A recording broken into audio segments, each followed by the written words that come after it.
American dollar, যা শয়তানের টাকা নামে পরিচিত, খুব বেশি দিন দূরে নয় যেদিন আরব বিশ্ব এক ফোঁটা তেলও আমেরিকাকে দেবে না। যদি তুমি আমেরিকা তেল নিতে চাও, তবে সোনা দিয়ে বা অন্য কোনো সম্পদ দিয়ে তুমি তেল নিতে পারো।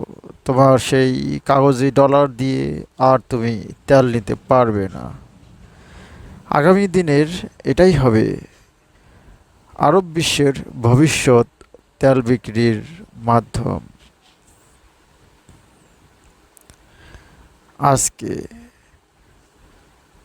প্যালেস্টাইনে আমেরিকা যা করছে, তাদের সেই বানানো শয়তানি কাগজের টাকা, যা ডলার নামে অবহিত, সেটারই প্রতিফলন।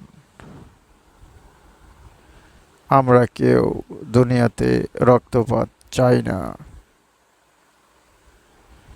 কিন্তু আমেরিকা আজকে মুসলিম নিধনের নামে যা শুরু করেছে, এটার জন্য একদিন তাদের বিচারের সম্মুখীন হতেই হবে, ইনশাআল্লাহ।